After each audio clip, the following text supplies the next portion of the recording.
কেন পাকিস্তানিরা গত ম্যাচে ইন্ডিয়ার সাপোর্ট করেছে? কোন অঙ্কে যেতে পারে সুপার 8-এ বাবর বাহিনী? লজ্জায় বিশ্বকাপ থেকে তবে কি বিদায় নিতে হচ্ছে বাবরদের? এবার টি-20 বিশ্বকাপে গ্রুপ এ তে রাখা হয়েছে ভারত ও পাকিস্তানকে। বিশেষজ্ঞরা সুপার 8-এ যে দলগুলোকে দেখছেন তাদের মধ্যে ছিল পাকিস্তান, কিন্তু গ্রুপ স্তরে প্রথম দুটো ম্যাচে হেরে পাকিস্তান চাপে পড়ে।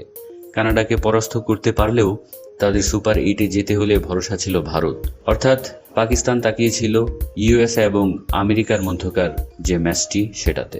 আমেরিকাকে এদিন ভারত হারানোর পর সুপার 8-এর আশা একটু হলেও বেঁচে থাকলো পাকিস্তানের। আমেরিকা পরপর দুটো ম্যাচ জিতে তাদের বিশ্বকাপ যাত্রা শুরু করেছিল, আর অন্যদিকে পাকিস্তান পরপর দুটো ম্যাচ হেরে তৃতীয় ম্যাচে এসে আমেরিকা পরাস্ত হয় আর পাকিস্তান জেতে। পয়েন্ট তালিকার শীর্ষস্থানে থাকা দুটো দল সুপার 8-এ প্রবেশ করবে। ভারত প্রবেশ করার পর গ্রুপ এ থেকে বাকি আর থাকে একটি জায়গা, সেখানে আমেরিকার স্থান সবার আগে। এবার তারা ভারতের কাছে হারায় অক্সিজেন পেল পাকিস্তান।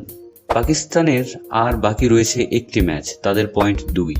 সেই ম্যাচে যদি তারা জেতে তাহলে তাদের পয়েন্ট হবে 4, আর অন্যদিকে আমেরিকার পয়েন্ট হচ্ছে 4।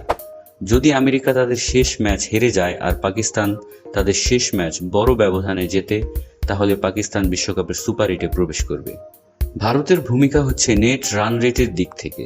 ভারত বনাম আমেরিকা ম্যাচের আগে আমেরিকার নেট রান রেট ছিল 0.626 ও ভারতের ছিল 1.455, আর ম্যাচের পর আমেরিকার রান রেট গিয়ে দাঁড়ায় 0.127। আমেরিকার রান রেট 0.500 পয়েন্ট কমা পাকিস্তানের কাছে সুবিধার কারণ।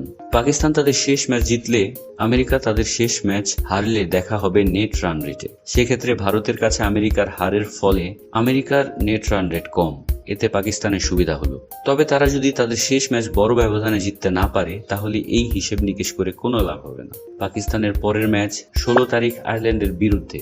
দুর্বল আয়ারল্যান্ডের বিরুদ্ধে পদস্খলন হলে লজ্জায় বিশ্বকাপ থেকে ফিরতে হবে বাবর আজম বাহিনীদের।